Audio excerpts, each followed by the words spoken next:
You are welcome to the show. Thank you. Could you please enlighten my viewers about the role of UNDP as a key player on electoral assistance in Nepal and other countries? So electoral assistance is a very important part of the governance work of UNDP in Nepal, but also all around the world. Every year there's about 40 to 50 electoral support projects ongoing at any moment. And UNDP has been involved in some very, very important, historical, I would even say, electoral projects.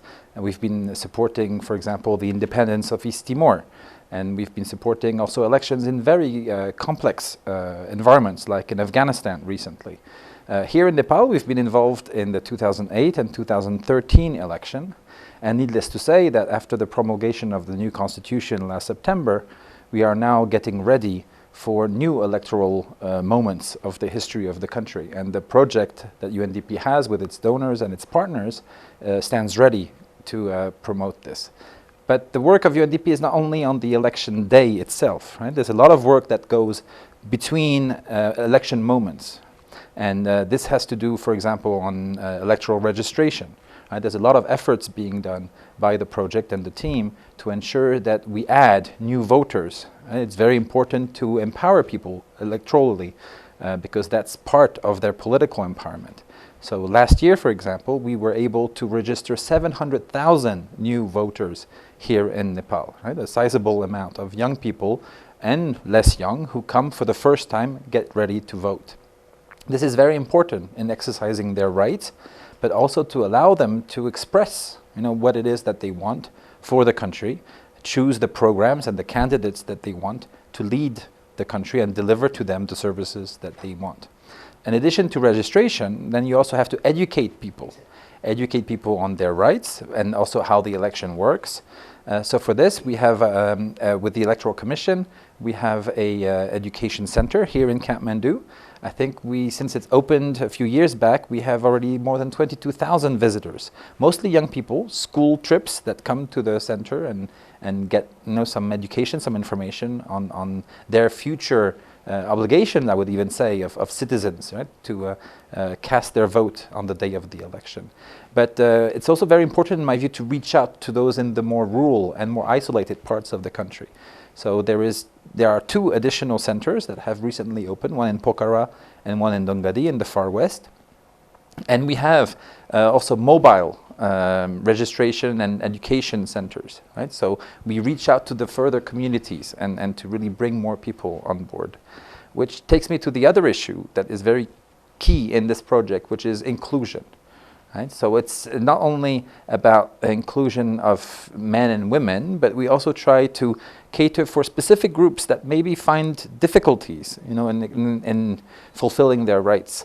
For example, we have a very interesting program on deaf and visually impaired citizens, right? And I think it's important that their disability is not a hindrance to their capacity to also exercise their right to vote. So there's a special dedicated part of the project which develops activities to enable them to better understand and also on the day of the election fulfill their rights. How is UNDP Nepal currently supporting electoral cycle in Nepal? So our main partner is, of course, the Elections Commission with whom we work, and with them we work in Kathmandu, but the Election Commission also has district level offices and we support them both logistically and on the regulations that have to be enforced. We have worked with them on a code of conduct last year, which I think is very, very important. We know the history of Nepal is full of happy moments, but also more difficult times in the contemporary history of the country. So we need to ensure that when elections are called, security is ensured so that the casting can happen, in a peaceful environment.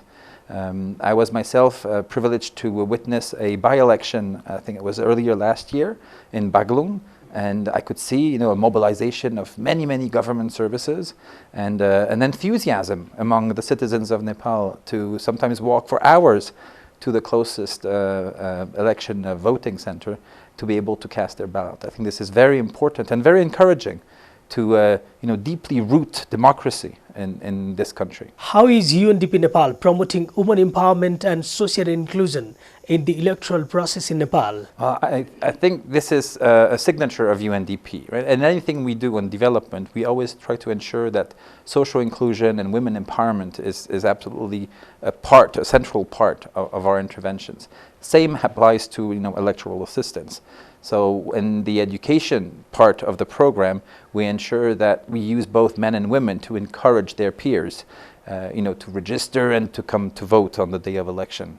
We also, as I mentioned earlier, have a special dedicated project to targeted sections of the society that may have more difficulties in fulfilling their rights. So this is really an important element of our program here. Why this support is important for UNDP Nepal? And what is its plan for further support in electoral assistance? Well, I think elections is one, but an important aspect of democracy. Right?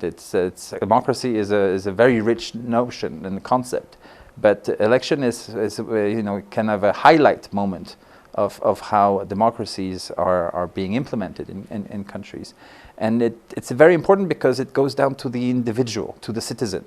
Right? And for that person to feel empowered, to make sure that they become not an observer of the way that the country is evolving, but an actor, a decision maker.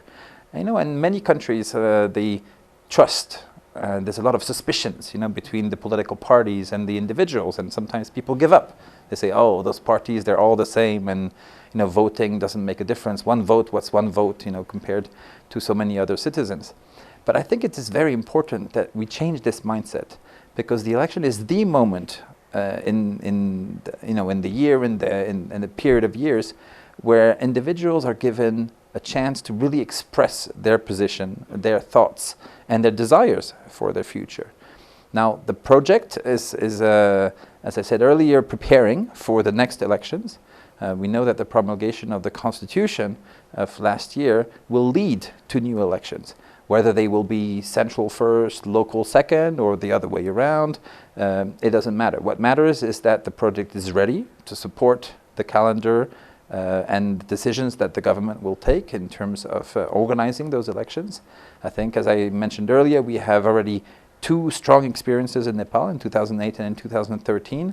So we know how to organize, we know the gaps, we know the limitations, we know the strength.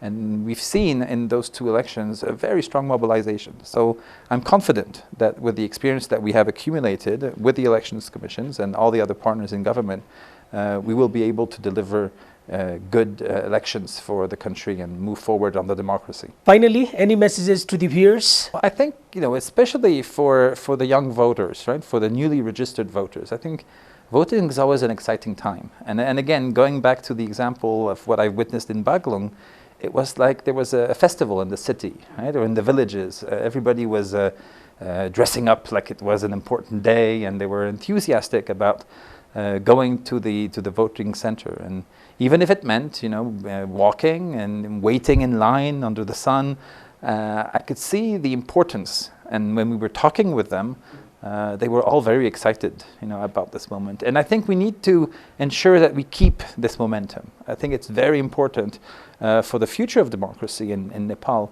that we are able to continue mobilizing and continue sensitizing the citizens, young and older, and women, men, youth, for them to keep faith, right, in the system. And I think if the quality of the voting is there, and if the results are in line with expectations, and the conditions, the security conditions, the logistical conditions are met, I think from what I've seen, there is a very, very strong appetite of the Nepali people to be able to be part of the decision-making process in the country, and trust their vote to representatives who will then carry their voice and carry their needs and their desires to Kathmandu and to the centers of government. And with the federal model that Nepal has chosen for itself, this is even more important, because we are decentralizing, the decision-making powers as in centers around the country. And I think people will have even more chances not only to fulfill their rights to take part in the election, but also to exercise accountability and hold those they have elected accountable to their needs. And when the contract, between the citizen and their representative is strong, then you can have trust that this country will go in the right direction on democracy and on long-term development. Thank you so much for your valuable time and information. Thank you so much. Welcome.